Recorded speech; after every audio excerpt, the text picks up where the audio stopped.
Starting off the sponsor stage today is the session from Fortinet. Please welcome Richard K. Peters to the S4 sponsor stage.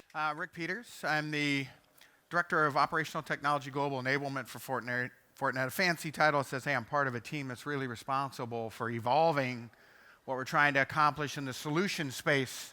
And I'll talk a lot about that today. But I first wanted to say, it's been a top experience so far, being able to listen for the first couple of days, pay attention to the technical talks, the exchange. I listened to Justin Larson, I think it's Justin Larson, and another counterpart, Mr. Campbell, talk about the level or the lack of level of sophistication in getting on targets today. And I thought, wow, that really fits nicely into the theme of what we wanted to talk about today. Simply put, as much as things are changing, and certainly the pace is great, as unfortunately for operational technology and targeting, much remains the same. I listened to the simple attack schemes that are still being employed very successfully. And in fact, 15 minutes ago, I was reading a latest trade article that was talking about ransomware going nuclear. I thought, well, that's a curiosity. Let me peel it back a little bit. But really what it was all about was the convincing of the need to pay more attention to what's going on because the frequency and the level of success is too great. And the reason for that is the dedication to the campaigns, which allow them to do reconnaissance over time, prepare that attack surface for a campaign that will succeed. Why is that important? Because it's profitable. The frequency of what's going on obviously increasing across the verticals, and we'll explore that a bit this morning. Having spent almost 4 decades prior to working in the commercial world, I've seen a whole lot, particularly on the offensive side. Historically, the level of effort to get on target was significant. Took a lot of energy, quite expensive, usually using close access techniques, perhaps using supply line if you could get into that, but much has changed the last decade. Going back even 10 years ago, you saw the lack of sophistication to get using an upgrade scheme to get on target and actually accomplish an effect that was in the kinetic zone. So a full demonstration of what the realm of the possible is in that space. So I'd like to explore 3 threads today. One, the trade space. And I'm going to be a little confrontational. I listened to the first talk this morning on the main stage, and I didn't necessarily totally agree with the theme of OT really hasn't changed or transformed. I would argue over the last 3 to 5 years, I've seen a lot of transformation. The decisions have been made. We'll explore that a bit. So the risk-reward trade-off space really comes down to how much have you transformed or converged your operational technology and IT spaces? What does that mean to you personally as a business? And how are you changing the landscape for yourselves internally to control, regulate, comply? Use lots of fancy terms that says it all equates to readiness. How can I stay a step ahead of or outmaneuver the adversary? That's really a goal in what we're talking about here. The common security challenges, you can throw terminology around like visibility, control, automated awareness. They're all important, but it's how you put those into play today. It isn't really an amalgamation of point solutions. When we get into this security considerations, we're really talking about trying to put and design security in to achieve transparency. Because the OT system leader requirement owner needs that. They want assurance that they understand their situation at any point in time. So scale and speed are very important. I cannot introduce latency into their business because they're concerned about safe, productive, continuous. So I have to be able to work in that scape. So let's peek at digital innovation. Of course, again, this is a point of contention. I'm telling you, the decisions have been made. Executives are pursuing lots of things that optimize how they do business. The asymptotes here show the trade space, however. The further to the right you get, the greater the attack surface, because you're now connecting systems that historically have been air-gapped. Lots of legacy technology, lots of existing vulnerabilities. And I would contend or offer that in most instances, your attacker is probably already on target. So as we'll explore a bit further, it isn't just about acknowledging that they're on target. It's about your readiness to detect and deal with that at speed. So you're neutralizing or outmaneuvering the adversary. 3 quick threads that I call them accelerators for the problem space. Starting to the left there, that expanded attack surface is a given. The terms IoT, IIoT, OT thrown about. And what we're really dealing with is a proliferation of enabled devices, right, which also need to be understood, characterized, identified, even classified, so we understand and can expect and anticipate behaviors. Advanced threats is kind of that next stage. If I acknowledge that maybe the adversary is already on target and now doing a reconnaissance, I should be able to detect and understand behaviors that are happening from the inside out. So it isn't just about perimeter defense, it's about thinking beyond that and understanding things that are happening at speed, and we'll explore that a bit. And then that last tier there, the ecosystem problem, says, hey, there's lots of point solutions out there. In many instances, companies have invested in those point solutions to solve, an array of problems, and realize that those point solutions aren't working together as a cohesive, threaded architecture, so they don't really get the kind of responsiveness and situational awareness that's the target. Quick peek data says lots is going on over the last 7 or 8 quarters. You see a significant increase in what is being advertised out there and reported. Simply relates to the success of your adversary to not just get on target, but then execute the campaign to accomplish much. Very profitable. And as we'll explore in a minute, the source of what they're going after is information. Data is the new commodity, whether we're talking about the exploitation or exfiltration of tradecraft, intellectual property, even disruptive capabilities that allow you to threaten the vitality of the system. We could think of Trisus Triton as an illustration of where safety and instrumentation systems were threatened, a showcase of, look what I can do. These are the realms of the possible today as we want to affect operational technology. And these are the services that our global citizens depend on daily. So not only is it important, it's vital to defending that which we depend on. Certainly, everybody can agree that the edge, right, the definition of what we call a network today has changed dramatically and continues to change, not just at the edge of OT and IoT. I just point that out as one of several challenges to work across this array, because certainly it's an IT and OT issue, but the whole point of this, we are trying to work from the inside out, not just thinking about the perimeter. So starting to think about trust as earned, because we acknowledge that devices are coming on and off at speeds we can't even hardly measure. So the effectiveness of defending the environment is understanding those behaviors which we can anticipate and flag if they are not in the best interest of what is happening within that specific vertical. Timeline again illustrates just in the last decade, right, the array of activity from ransomware, where you're doing simple extortion, which again, that article I read this morning talked about that. The level of sophistication, the campaigns, the reconnaissance being run is all about building up the intelligence to understand what the target looks like, and then to be precise with the information they're going after. In fact, the OT environment itself may not even be the primary target. Often is not.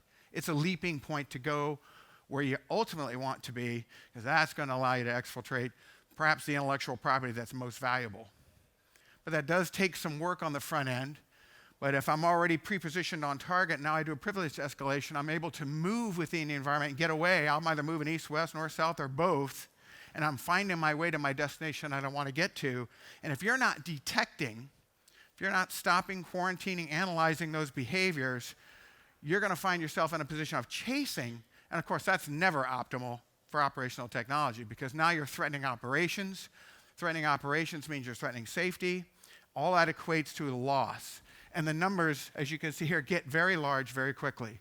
Whether I'm talking about the manufacturing of pharmaceuticals or the delivery of energy or the control of transportation, think rail switching as an example, but they all allude to the need to pay close attention to how you're going to transform the security landscape in designing in security. Mike Daniel, not so long ago, illuminated a point that I think is incredibly important. We need to stop thinking about keeping the bad guys out. I mean, certainly it's important. That can't be our primary focus. It needs to be more understanding how are they achieving their goal? Why are they achieving their goal? And what are we doing about it to disrupt their ability? And I almost liken it to flipping the script. If you're going to outmaneuver the adversary, you are flipping the script on them and making their job much tougher. If I make their opportunities slim and narrow and I neck down the opportunity to succeed, in effect what I have done is force them probably to look elsewhere. Because in that business of profit, they're only going to spend to a certain point unless it's a nation state driving it with a very large budget. And I would also contend that much of what can be done allows you to stifle those activities as well, because if you design security in using an approach that Fortinet has advocated called their Security Fabric, you build in a sense of intelligence sharing from within, knowledge that can be used to not just be aware and educated, but actually be defensive and being able to understand, acknowledge, fingerprint, and become more self-aware as a business entity, and in particular an architecture that is operational technology. So a quick peek at complexity, because I think it's very important. We've alluded to an array of point solutions from device security all the way to data security. It's quite an opportunity to purchase and feel like you're making the progress you need to ultimately protect the enterprise.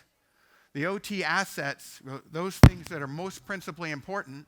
So let's just keep this in mind as we move forward and we talk about a way to solve the problem. And understand that, again, we're moving towards something that looks like an ecosystem. So when you're thinking about security, you're not thinking about patching or integrating point capabilities, but integrating a very, not just an integrated, but a very connected solution. A solution that's sharing intelligence, that's understanding the state of the environment, whether I'm looking for the next 0 day or whether I'm simply looking for behaviors within that I don't trust or are not aligned with the policy that's governing that process. So if I have an HMI workstation that's based on a legacy OS, and all of a sudden I start to see behaviors that I haven't seen before, I may have something going on that's adversarial driven, or it may simply be a sequence of errors, but the bottom line in the OT system owner says, I want to be aware of that. 2, I want to be analyzing it and defending against it and be able to isolate it. I cannot afford to have it reach and affect the plant floor. That's the bottom line. So thinking about ways to move forward, and again, I'm hoping to conjure thought today. A departure from where we're going today really is to have this conversation. I would love to think that we're going to extend this conversation beyond today. So we'll talk about a few best practices. Visibility has been popular for a while, but it really comes down to being able to not just detect, but characterize those devices, those enabled capabilities that come into my environment, so that I'm establishing, but I'm sustaining that degree of trust. The NIST with their Cybersecurity Framework, which we'll take a peek at in a minute, advocates, the continuous security awareness 24/7. And absolutely, I'm all in on that. But we have to start someplace, and it starts with understanding what you look like, from profiling to thinking about techniques like segmentation, microsegmentation, to start to control. And we'll get there in just a minute. But even simple things like multi-factor authentication become a way to contain and control that element's access. So while I may have been performing maintenance on a production line yesterday, and I'm back again today, I've got to earn my trust again to get into that environment. It's not a default. And getting all the way down to characterizing that which I know. Those are signature-based things. Everyone knows about those, but it's always building and learning. So the job is never done. To control, where we're now trying to acknowledge that if I look at all the functions that are occurring across, then I'll use the Purdue Model as the illustration. Most of you are probably familiar with that. If you think from the point of integration of IT and OT, and you think all the way down to the plant floor, if I'm talking now level 3 at an HMI and I'm working my way down where I'm now dealing with protocols, I need to understand the systems are doing what they're designed to do, but only what they're designed to do. So now I'm coming in with things like zones of control or segmentation, even microsegmentation, so that at the moment a campaign kicks off, an adversary is instantly going to try and move from that point of where they live at that time. I'm going to identify that behavior, quarantine it, accomplish very timely analysis, report that so it becomes knowledgeable throughout the infrastructure, and then it is reset or take, because you've quarantined, you're allowed to deal with that particular issue, and you haven't allowed me, as the adversary, to migrate and move. Because that's the first, my instinct is going to be to bounce. The third point in this, what we'll call our best practices, really moves into this, what we call automated awareness. Now, situational awareness is the point at which it says, hey, I've got a single pane of glass. I know what my environment looks like. I understand the behaviors that are happening. Contextually, I have the full array of actionable intelligence, and I'm making automated decisions. But I also have a human element in there, because OT system owners, the hair stands up on the back of their neck when you talk about automating everything. They ultimately want to have some control over what's happening. So putting things like logging tools and your ability to assess the threats and communicate that back out in a threaded architecture, right, allows you to deploy a solution, integrate a solution that is truly orchestrated. That migration away from the point solutions, which are all over the place but not communicating with one another, to something that is a lot more effective, because the communication is happening by default, not by exception. You've probably seen the Cybersecurity Framework model. This is the one we're following. So you're talking about from the top, again, understanding that attack surface. Being able to build on that to, of course, leverage what we know. You want that omnipresence within your environment, but you've got to be able to take that next step to integrated detection. Now we're talking about real-time activity to detect those things, those behaviors, again, that are out of band or certainly not within what the policy allows. So I understand that something's going on that I haven't seen before, so I have to characterize it. Maybe it is a 0-day, maybe it's not. But either way, I'm going to deal with it just in the same manner. And then ultimately get into a response situation that allows me to deal with it without affecting operations. Because as soon as that occurs, the numbers get large, into the millions, and approaches $1 billion loss if you have to shut everything down.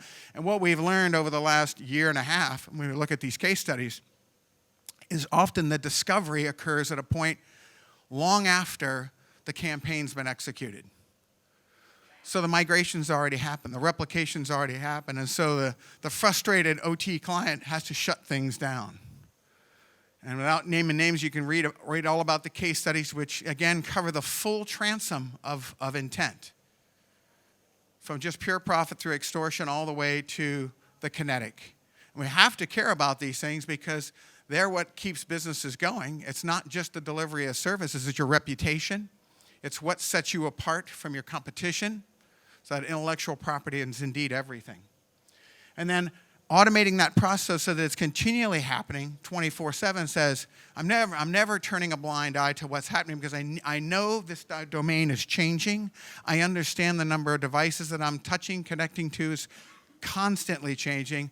And so the same practice is put into play over and over again. Allow me to achieve a level of defense and a level of knowledge of my OT environment that puts me in a better place.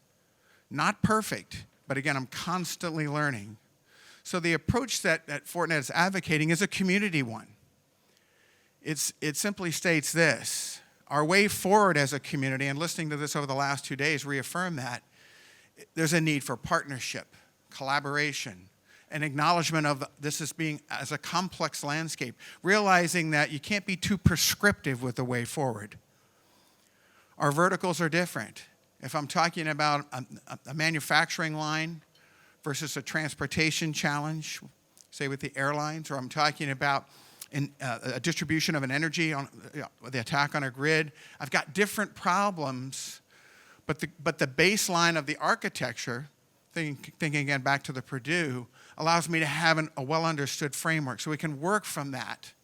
I would contend that if you have someone communicating that they've got the problem solved, you might want to show them the door, because from my experience, our way forward is collaborative. It is going to amount to working together and realizing that change is constant.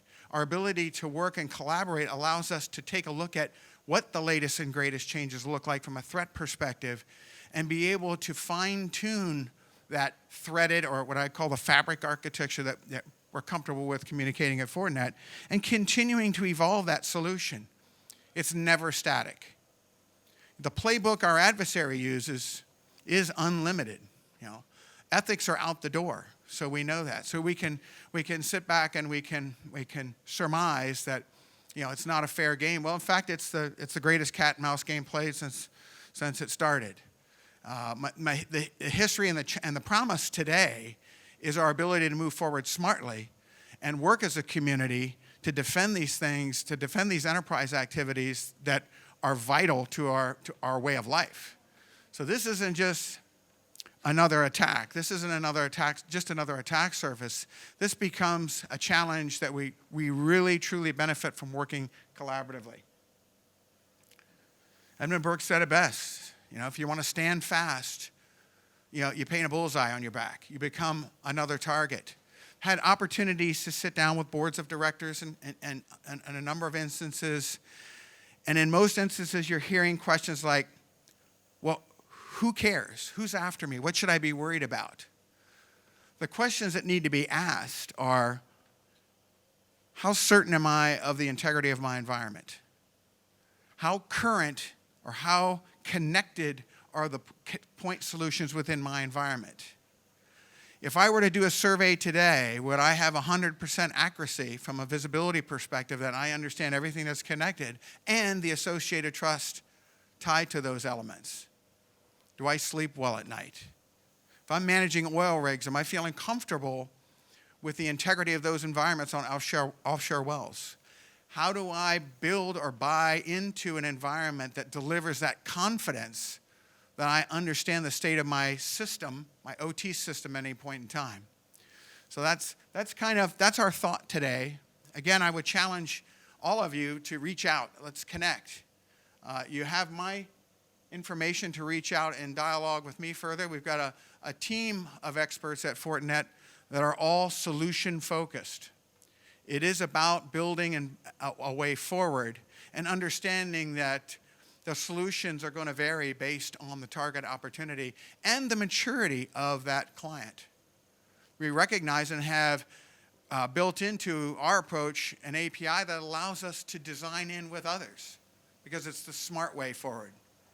And we certainly can inspect and look at that a great deal more as we get into specific discussions, so I would encourage that.